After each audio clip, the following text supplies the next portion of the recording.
books. I got a whole list right here of all the books I've read this year. It's just going to be a yearly review. Not going to do monthly because that wouldn't be enough, to be honest. So we're doing it yearly. Here we go. Oh, but before we do that, I have to talk about what counts as a source of book material. Obviously, novels count, regular books count, I guess. Fiction, nonfiction, books, like anything that has most things that have a spine and a bunch of pages that you can read and acts as a story, that I will count. I won't be counting magazines because it's not really like a story to invest in. It's more of news. But I will count graphic novels because that's a story that I'm investing in. I'm investing in characters, not... It's complicated, I know, but I'll explain why I chose some of them I put on this list. So here we go. I'm gonna try and speed through all the ones I had to read for class, and then everything else is what I've read for myself. Well, except one other one, but I'll get to that. Alright, for my English class.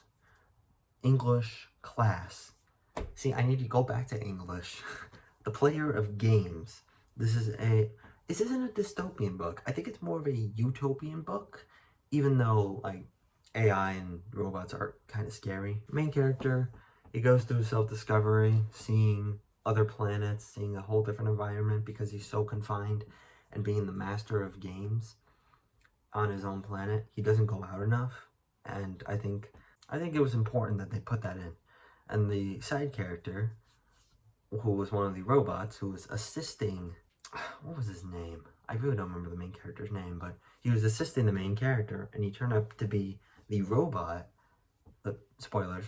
He turned out to be the robot who had blackmailed him in the first place, so technically he is an unreliable source, but what can you do? You're just reading it from his view at that point. And then the next 5 books are from Utopia in Literature class. So here we go. Fahrenheit 451. I like that book. I like the environment around it. How firefighters turn into firemen. How they burn the books and how that became a huge problem. And how the government was able to control almost all of its people. That it could happen in real life too. Like, all they have to do is just burn a bunch of books and then we're all screwed. Next one, 1984. No. No. I won't be touching this book again, personally, because the main character, he's an asshole, alright? I don't like the main character. Why don't I like the main character of a book why don't I like the main character? Someone who's in the entire book. Why don't I like him? I'm reading it from his perspective. Why don't I like him? I'll tell you what. He's sexist, and he's creepy. He's just creepy, too. Like, literally, he said to the main female protagonist, he literally said, like, I thought about raping you and murdering you. Not either or. And. What? It makes no sense. Like, he didn't go through a character arc. I get that that's one thing I like, that he had a downfall instead of an uprise.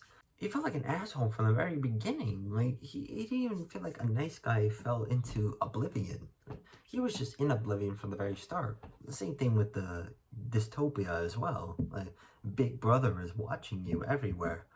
That part I like, but if you're not going to make the main character interesting, why am I gonna read it? Handmaid's Tale. I don't know if I'm saying that right. Again, this is another one where everybody's limited, especially women in this book. Yeah, they're just watching you all over the place. They're confining everyone in a town unless they have specific privileges. But the main character, she was okay. I don't really remember that much other than the ending. That's all I can say, besides the colors that they used in the beginning, which definitely shined because it showed the symbolism behind a lot of the colors. Hi, this is a couple of days after the recording, and I'm really tired right now. It's past 1 o'clock. I just realized something about Handmaid's Tale. It gives a lot of false a false sense of security, because the main character, it seems as if like, oh, she's safe, like it's suspicious, but if it all comes piling down, because it's like, oh shit, like she was doomed from the very start, because she took the mantle of like she's safe with some of the people, but she was never safe from the very start. So that literally just came to mind as I was editing the video. So yeah. Brave New World. Here's the scenario, really quickly. You point a gun at my head and tell me, name 5 lines from this book. If you can't, I'll shoot you. This is what I'll do. Ready? Bang. You might as well. I don't remember a single fucking thing from this book. I tried my very best to pay attention. I tried to read along with it, with the audiobook. The audiobook, nonetheless. And I don't remember what happened. I know what it's about. It's about creating clones of humans and all that. This book was made before DNA was discovered too, so I guess you could say that's interesting. But if you give me something that I don't have any interest in, like I'm not gonna remember it. I don't understand how do people praise this book. I might have to reread it. I honestly might have to give this book another chance, but I can't tell you a single thing that happens besides someone getting murdered and people getting cloned. That's it. I can't tell you what happened in this book. And the final book from Utopia is Feed. This one I liked because I like the concept of a chip being implanted in the brain. I've always wanted that for streaming music. That's it. Nothing more, nothing less. The chip in people's brain in this book is made specifically for advertising, getting people to spend stuff and all that, and distracting them from what's happening in the real world with the government, which isn't actually one of the main factors. Even though it's a big factor, it's not one of the main factors in this book. The main factor is how one of the female love interest, she knows she's being brainwashed, and she cannot convince anybody to help her. She can't convince anybody, hey, this isn't right in the first place, but nobody knows and nobody cares until it's too late. The chip, like, affected her, and the main character can't do anything about it now because he didn't listen. And at the end of the book, it shows just how much this chip is dangerous and how much it really has controlled people's lives. But that, you see, that's a good story. That I liked. Why don't I like the others? Anyways, classes are over, except for one. Everything else is my own. Continuing on with books. God, this is gonna be a long video. Tightrope Walker. I got this from a thrift store. It's about a murder mystery where there's a note in a ukulele, I believe, some kind of guitar instrument. And this girl, who really isn't doing anything, she wants to uncover what this means and who got murdered. And she brings along somebody who helps her out and all that. She uncovers the mystery, but I love the narrative that they took with this book. And I love how much, like, the female protagonist, she wasn't a badass, but she wasn't necessarily helpless either. She was able to stand her ground and take action and make choices for herself, and also find love at the same time. The Sea is Blue. Fucking love this book. I absolutely love this book. This is an Irish Viking book, and it takes place over the course between ages 8 and 20 or 21, one or the other, of a boy's life. And throughout the book, he's trying to figure out a purpose in life. It's not necessarily about depression, but he just wants to do something. He wants to do something with his life. So his uncle tells him, make a rainbow out of anything. Anything. And throughout the book, which, by the way, has some beautiful pictures, beautifully drawn pictures, throughout the book, he keeps on making rainbows, getting to know more people, and he finds a love interest as well. And the ending made me cry because of how much of a happy ending it was. Well, it was subtle, but it's not a blink and you'll miss it. It's like, oh, that's so sweet. I love this. I want to make an audiobook out of this, but I'm pissed because the company who's the distributor for the book they just don't ever get back to me, and I never know how to reach them. I might have to call them at this point. I don't know. The Tale of Benjamin Bunny. I don't really remember what happens in this book. Not because it was boring, but because I decided to read it late at night, and I was like, oh, I can get through this. I can get through this. But I was dead tired reading this. I'm really trying to think. What happened in this book? I guess there was a little, like, sneaky mission that they would, like, bunnies and, I think mice? I don't think mice, no. Bunnies were trying to, like, grab food, and then, like, run into a few obstacles, but it wasn't a bad book. It wasn't a bad book. I was just really tired, and I forgot about this book. It's really short. I think it's, like, less than 30 pages, probably. I'm stumped. I'm sorry. I just don't remember what happened. I might have to reread it. Really quickly, I just found a PDF for The Tale of Benjamin Bunny, so Benjamin Bunny was more... I mean, he was the driving force, but he acted more as a supporting character than he did as a main character. It was... Benjamin helped Peter get his clothes, and then they got trapped from a cat because they didn't want to go and see their aunt. It was just more of a journey than it was, like, a story. I don't know. It was cute. That's all I can say. The Boy Detective Fails. I love this book. I got this for free from my school library. I was like, oh, this seems interesting. It takes place throughout the course of a boy's life and how he and his friends are detectives who solve some of the weirder cases, but it's definitely shown that the boy detective has some sort of autism. Most of the things that he does throughout the book, it's like, oh, that's interesting, to say the least, because there's a lot of points where he should have done something, and there's a lot of points where it's like, wait, what am I reading? Because sometimes in the book, it feels like as if he's on a mission, and there's like a arch nemesis, and he's trying to take him down or something like that, or chase him down.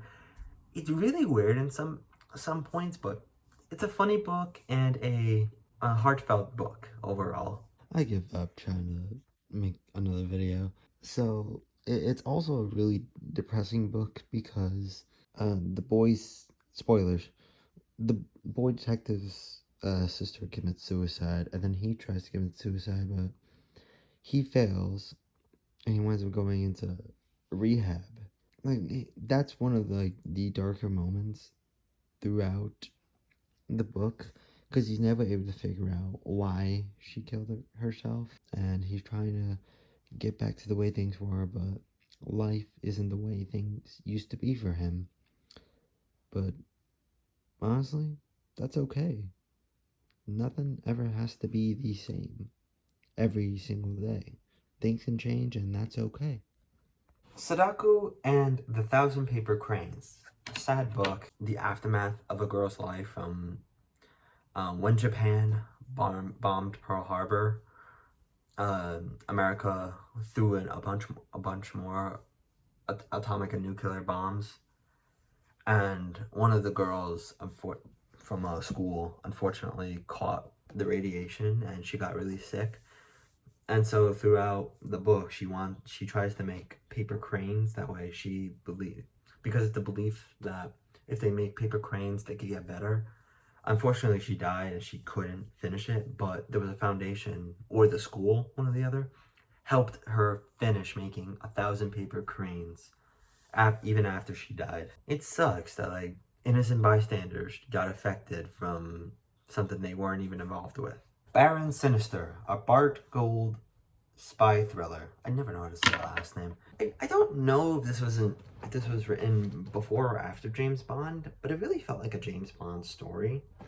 And this felt like a basic spy thriller book. What do you call it? The spy He's trained and he goes out to try to find the killer of missing men. And throughout that, he finds love, but then backstabs, finds the villain, takes him down. Honestly, this was a good book. There was nothing really special about it, but it was a good book nonetheless. And finally, the final book. We still have more categories to go over. Vampires Don't Wear Polka Dots.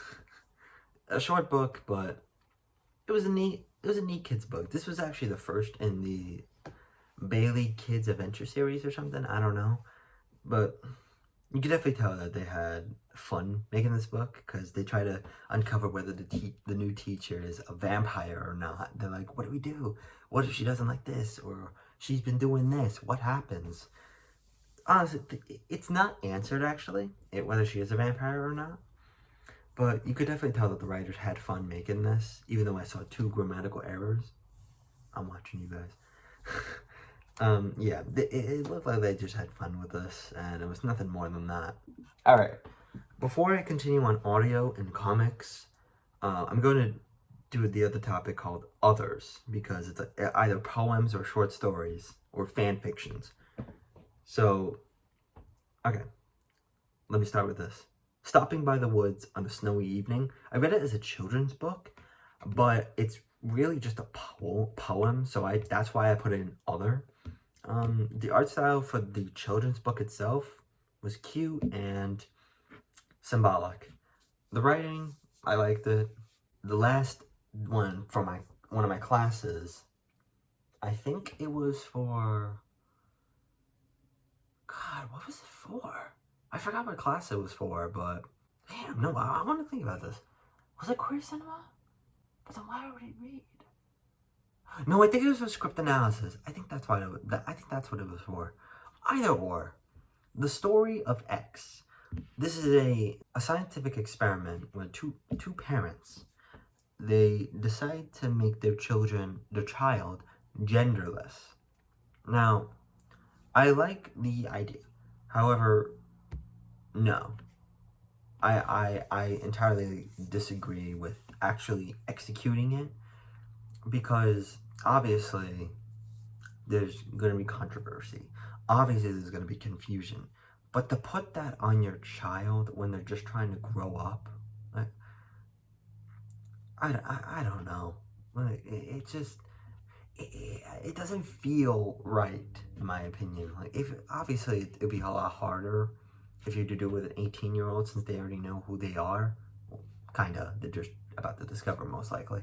But I don't know. It felt wrong to put that amount of pressure on a baby, a newborn baby, nonetheless.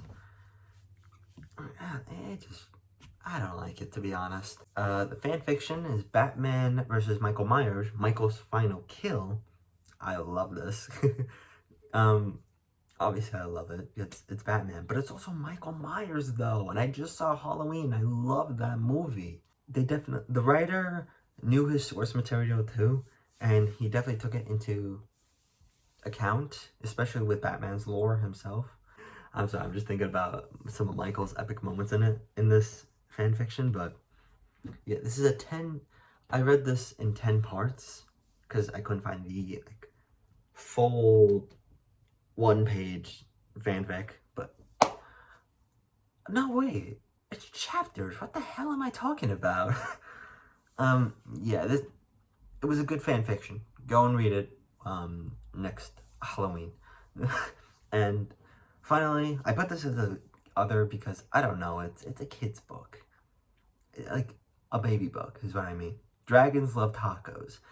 And I read this because my school, we did a production for this story. We took the book, the children's book, and expanded it into a 45-minute play.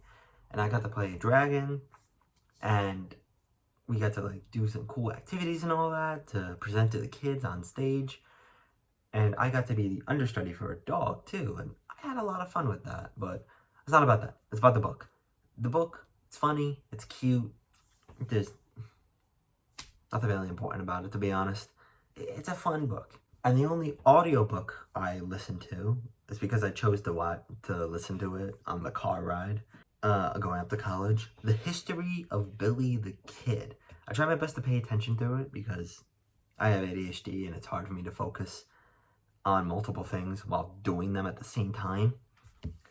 So it's like, it was definitely wary, but I managed to pull through it, and yeah, this was interesting. I heard they're making a movie about Billy the Kid with Barry Kregerin? I don't know, I forgot to say his last name. Yeah, it was interesting to see the history, because I didn't realize how many people he actually killed at such a young age, and he died at 21, and he killed so many people at the same time. It was disturbing, but it was interesting to see it from that perspective. Alrighty, here we go. Comics. The Dark Knight Returns. A goldmine. The art style is immaculate and it's unique. Just because no comic book before that, in DC Comics, no comic book before that managed to capture the art style and the creepiness, eeriness that The Dark Knight Returns portrayed of a more broodier Batman. He's not old as in Batman Beyond, but he's, I think, late 40s, early 50s. I love the story. I just love it altogether. Nimona. Nimona was cute. I really liked the story of how a villain turns into a good guy. Not a hero, but he turns into a good guy, all because of this one person who said, hey, I'm gonna work with you. And I love the character arc that the villain had. And the hero of the story, not Nimona themselves, but the protagonist. No, not even the protagonist. The hero. He was kind of made out to seem like a bad guy, but in the end, it's just all one big misunderstanding. And I think Nimona managed to make the bad guy look at it like that. And it was cute. I liked it. Dark Knight Dynasty. In this graphic novel, it's the same villain, Vandal Savage, who doesn't age. He does not age at all, and he has a lot of wisdom. A plethora of wisdom. Because he's lived for so long. In the past, Vandal Savage beats Batman because he managed to capture him and decapitate him. In present, Vandal Savage managed to kill Batman again by falling from outer space. Both of them burned, but Vandal has a healing factor and managed to survive it. And in the future is a different Batman. I don't know if Vandal Savage either lost or escaped, one or the other, but it was really cool to actually see a past and a future Batman all in the same story, with all of them have the same purpose of taking down Vandal Savage because of what he did. And it took centuries for them to finally actually capture him and take him down. What's next? We're still going. Batman Black Mirror. This is when Dick Grayson takes the mantle of Batman. Yeah, that's better. This is when Dick Grayson takes the mantle of Batman. And there's murders going on, but he doesn't figure it out. And it wind up being James Gordon's son who wind up murdering a bunch of different people. And he's just on a rampage. But it's a bigger mystery, obviously, than what I'm saying. But the comic book showed how dark and how the graphic novel definitely makes you feel uncomfortable, because it's like, oh wow, that's like pushing it. But no, I wanted more. I wanted more out of James Gordon Jr. But I think it was respectful. It didn't like overdo anything, because there was definitely a plot twist in it. Full Metal Alchemist Volume 1 through 3. Volume 1 was really good. It was a great introduction to the two main characters and how they handle missions and all that. Volume 2 is where shit hits the fan. One of my favorite moments from the volume 2, well, from just all of the 3 volumes, was the one scene when the boy figures, I can't think of fucking names. I'm sorry, I'm really horrible with names. He discovers that one of the father, or a father, winds up mutating an animal and animals and humans together with alchemy. And that moment was just so fucking dark, but I fucking loved it because throughout the whole volume 1 and half of volume 2 was lighthearted. It was kind of, haha, that's cute. Ooh, that's badass. This just fucking twists your neck and goes, hey, here's your dark moment right here. And from there on now, like, the boy and his younger brother, who's the robot, their personality just changes because they're like, wow, like, how can people be this cruel and this dark but not feel any remorse? And the whole story with alchemy itself, like, it's, my friend said that she spoiled me because of how good this anime is and that no other anime can top it. Which I do agree, because everything was explained, everything wasn't drawn out nor rushed. Like, everything was set out to be the way it was, and it felt natural. We're still going. Arkham Asylum, a serious house on a serious earth. Wow. I didn't know what to think. I felt like I was in the asylum itself because of how fucked up it was. Just imagine being in that asylum. The art style is what makes this irritating, but also fascinating at the same time. It makes you, like, think, like, is this how inmates see the asylum? Just how... Sorry, there's a siren outside. It makes you just look at it like, damn, this is dark, but, like, I want more, because they do such a good job at making the comic dark and introducing, like, other villains and the origin of Amadeus Arkham and how he came to create the asylum itself. Like, I just wanted more because of how beautifully it was done. Don't read this. No, that's the title. Don't read this. This webtoon is about introversy versus extroversy. How hard it can be for introverts to try and actually be extroverted and try to, like, open up and see a new light and all that. And I liked it. I enjoyed it a lot. And it made me think, okay, that's how they see it. That's a way they see it, at least. I mean, it did have a dark twist on it, obviously. Like, but the message was still there that it's okay to come out of your comfort zone, but if you don't like it, that's okay. You at least tried. But you gotta it begs the question, though. Why is it that extroverts always tell introverts to go out of your comfort shell, but introverts never tell extroverts to shut the fuck up?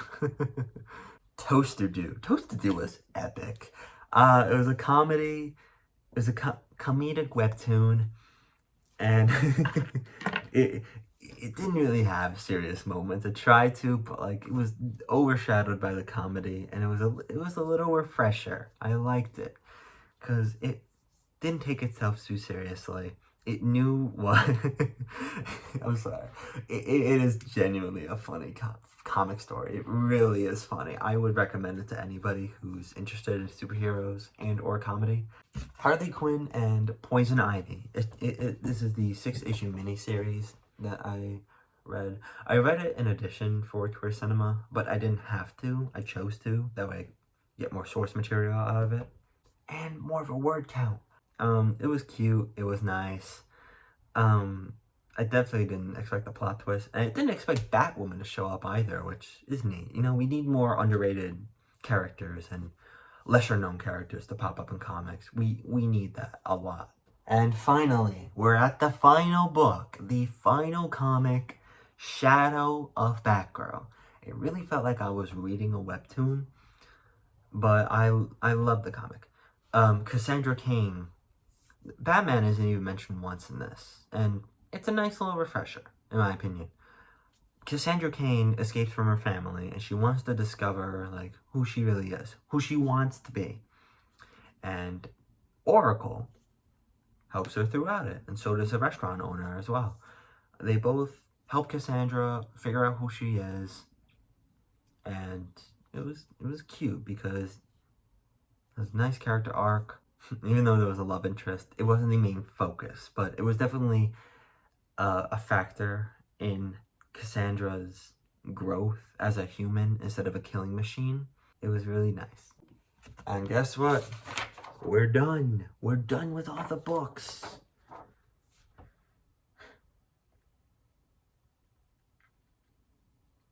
Yeah, we're all done. I'm definitely going to be reading more since I have a bookshelf and 3 shelves are full already, so that's going to be nice. Hopefully a lot of them will be dragons because I have a lot of dragon books. So it's a long video, I know, but whoever watches this, thank you for watching this. And if you watch my movie reviews, thank you for watching those as well. So I'll see you next year.